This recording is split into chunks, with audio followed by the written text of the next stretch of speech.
Hello बच्चों, नमस्कार। ये है बच्चों अलजेब्रा का चैप्टर 1 सेट्स का आखिरी वीडियो।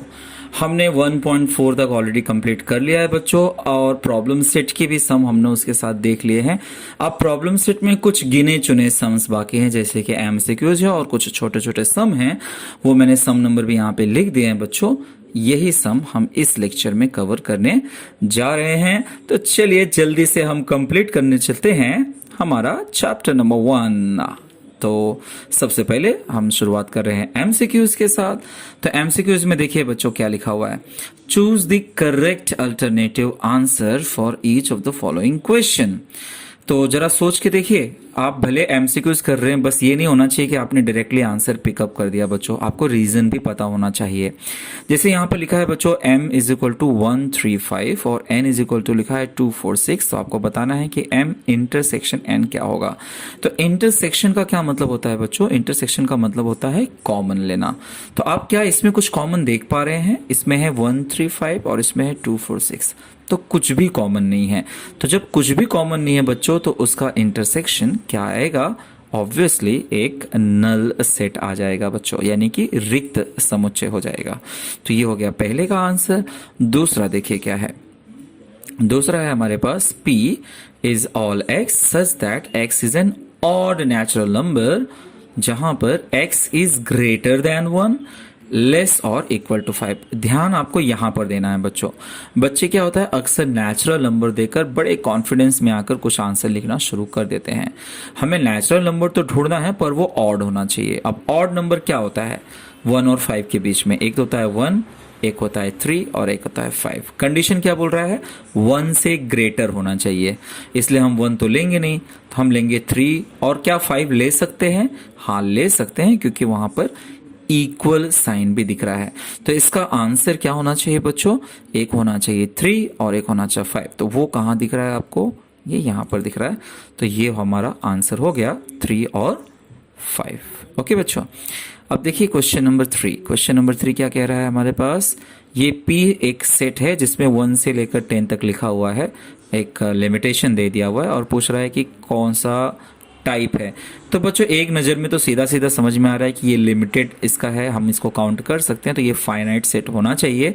क्या हमारे ऑप्शन में फाइनाइट सेट है? जी हाँ है। इनफाइनाइट हो सकता है? नहीं हो सकता। Null set? नहीं है। None of this? नहीं भाई, फाइनाइट सेट है। तो चलिए इसके लिए आंसर हो गया फाइनाइट सेट। तो इजी था ये। अगला बच्चों क्या है कि अगर m यूनियन n 1 2 3 4 5 6 है और m इज 1 2 3 4 है, तो कौन सा n हो सकता है?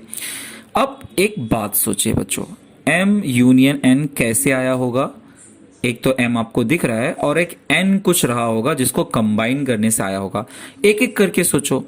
अगर मैं इसको और इसको कंबाइन करूंगा तो क्या आएगा? देखिए 1 आएगा, 2 आएगा, 3 आएगा, 4 आएगा, लेकिन इसमें तो 5 6 भी दिख रहा है, मतलब ये रिजेक्ट।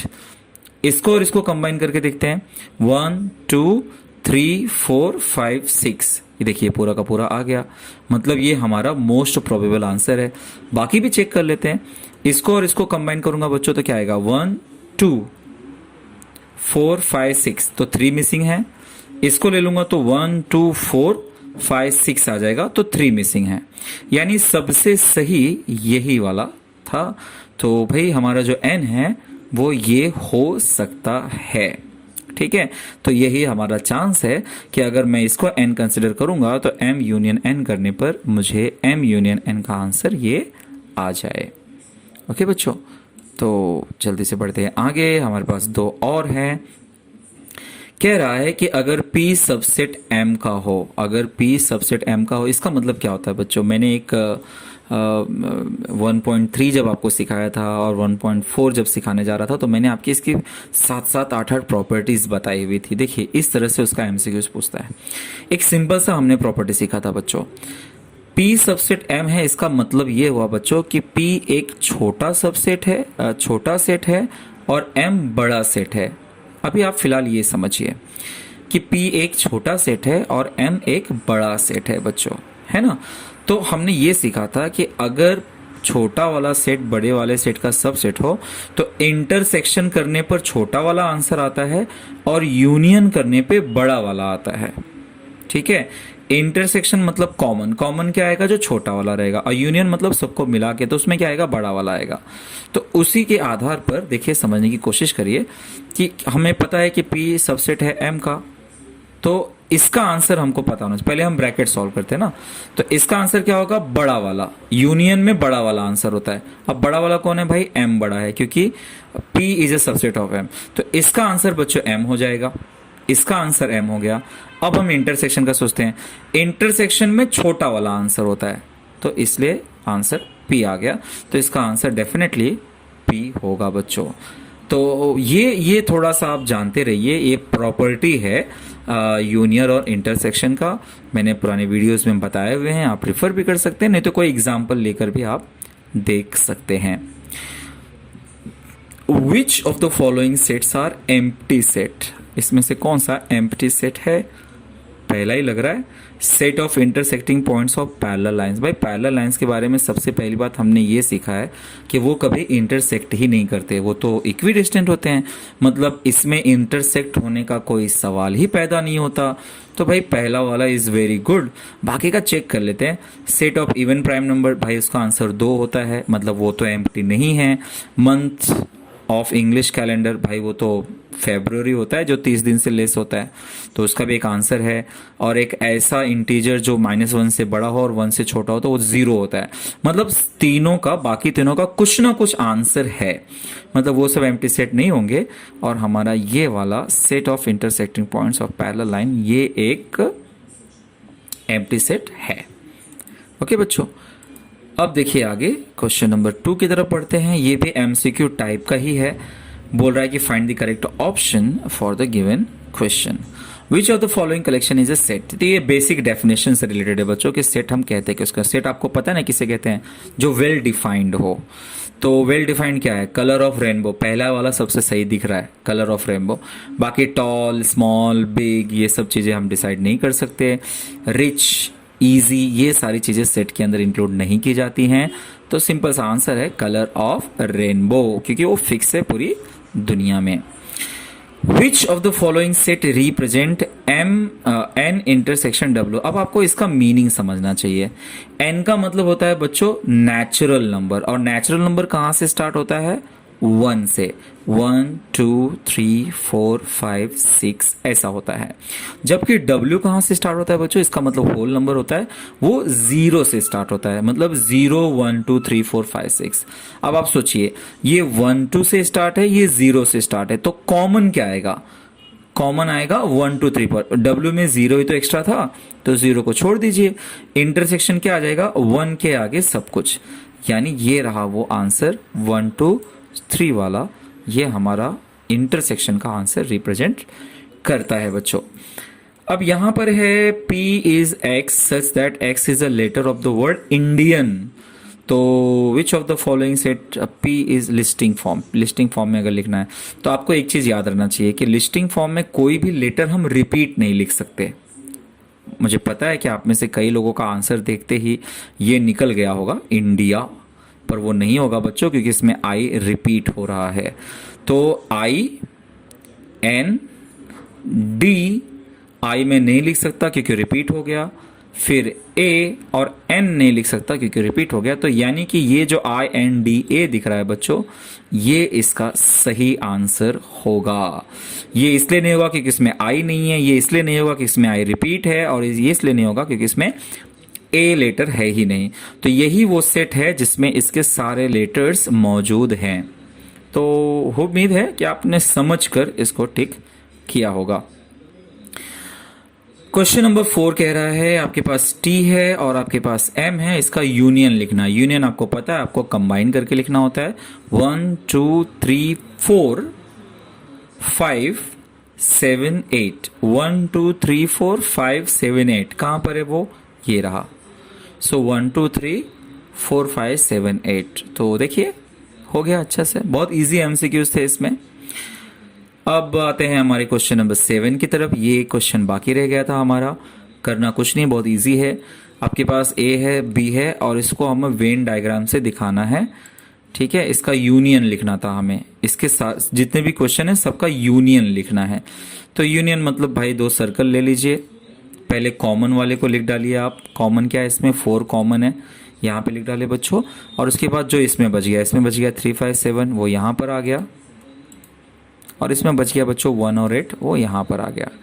तो ये पूरा का पूरा जो दोनों सर्कल है combine, this is A union B. आप चाहें तो इसको कलर से दिखा सकते हैं, मतलब आप इसको ना पूरा पेंसिल से शेडिंग कर देंगे तो ये पूरा का पूरा answer A union be consider होगा। आपको पता है 4 किसका आंसर है, 4 ए इंटरसेक्शन बी का आंसर है। ओके बच्चों, और सेकंड क्या रहा है कि पी है क्यू है, सेम तरीका है बच्चों, 2 इंटरसेक्टिंग सर्कल बना दीजिए, पी और क्यू नाम दे दीजिए। पहले कॉमन वाला लिख डाले, कॉमन क्या है, बी और ई कॉमन है, पहले वो मैंने लिख डाला बी और ई। फिर यहाँ से बच रहा है ए सी एफ, ये यहाँ पे लिख डाला मैंने। और यहाँ पे बच्चों बच रहा है एल एम एन, तो यहाँ पे लिख डाला। ये पूरा का पूरा हो गया ए यूनियन बी। तो अब तो आप इतने बड़े बड़े सम कर चुके हो कि ये आपके लिए कुछ भी डिफिकल्ट नहीं है। क्वेश्चन नंबर 3 कहता है कि x एक ऐसा है जिसका प्राइम नंबर है बिटवीन 80 to 100। तो उसके बीच में क्या होता है प्राइम नंबर, वो मैंने यहाँ पे बता दिया है, 83 89 87। और y एक ऑड नंबर है बिटवीन 90 to 100। तो वो ऑड नंबर्स ये हैं बच्चों, 91 93 95 97 99। वही काम, 2 सर्कल, नाम दे दीजिए x और y। कॉमन पार्ट है इसके अंदर 97, फिर यहाँ के पार्ट लिख डालिए और यहाँ के पार्ट लिख डालिए, हो गया इसका आंसर। ठीक है ना, तो ये यूनियन भी आपका रिप्रेजेंट हो गया। अब बच्चों हमारे पास बचा है सिर्फ एक सम, वो है ये सम नंबर 9 है। वो कह रहा है कि m अगर कोई सेट है तो बताओ उसका नल सेट के साथ यूनियन क्या होगा और इंटरसेक्शन क्या होगा। तो मैं आपको सीधा सा बात बता दूं कि जो नल सेट होता है वो किसी भी सेट का सब सेट होता है। तो अगर कोई सेट किसी का सब सेट है तो सीधी सी बात है कि वो छोटा है और जो सेट है दूसरा वाला वो बड़ा है। मैंने आपको थोड़ी देर पहले ही स्टार्टिंग में सिखाया, आज ही सिखाया, कि अगर कोई छोटा सेट बड़े वाले का सबसेट है तो यूनियन करने पे बड़ा वाला आंसर होता है और इंटरसेक्शन करने पे छोटा वाला आंसर होता है। अगर आपको डाउट अभी तक नहीं गया है तो चलिए एक एग्जाम्पल के साथ देख लेते हैं। जैसे m हम कंसिडर कर लेते हैं 2 3 4 8, और नल सेट का मतलब तो कुछ नहीं होता है। तो अगर मैं इसका यूनियन करूंगा बच्चों तो ऑब्वियसली कंबाइन करूंगा ना, तो कंबाइन करूंगा तो 2 3 4 8 इसके अंदर तो कोई है ही नहीं, यानी ऑब्वियसली इसका आंसर हुआ m। तो यूनियन करने पे बड़ा वाला आंसर आ गया। और सेम चीज का अगर मैं इंटरसेक्शन करूं बच्चों तो कॉमन तो कुछ भी नहीं है, तो उसका आंसर नल सेट आएगा। तो सीधी सी बात है, देखो आप इसमें देख सकते हो कि जो नल सेट है वो सबसेट है m का, तो यूनियन करने पे बड़ा वाला आंसर है और इंटरसेक्शन करने पे छोटा वाला आंसर है। तो ये हमारा कंक्लूजन हो गया। तो इस तरह से हमने ये पॉइंट को भी आज के आज ही क्लियर कर लिया, समझ लिया। और इस तरह से बच्चों मैंने चैप्टर सेट का एक एक सम करा दिया है, एक एक प्रॉपर्टी आपको पढ़ा दिया है। अगर आपको चैप्टर सेट में कुछ और भी डाउट्स लग रहे हैं, किसी और चीज़ पर भी आपको वीडियो चाहिए, तो स्वागत है आपका कमेंट बॉक्स में, आप वहाँ पे पूछ सकते हैं, रिक्वेस्ट कर सकते हैं, मैं ज़रूर उसे बताने की कोशिश करूँगा। अब इसके बाद बच्चों मैं मेरे एक व्यूअर की डिमांड पर, उसने मुझे पर्सनली रिक्वेस्ट किया था कि सर आप chapter number 2 real number start करिए। तो बच्चा उसके ही डिमांड पर अब मैं स्टार्ट करने वाला हूँ chapter number 2 real numbers from Monday. तो बने रहिए मेरे चैनल के साथ, दूसरों को भी बताइए, और आपकी एक लाइक मुझे बहुत प्यारी है। Thank you very much. आपका दिन शुभ हो। Bye bye.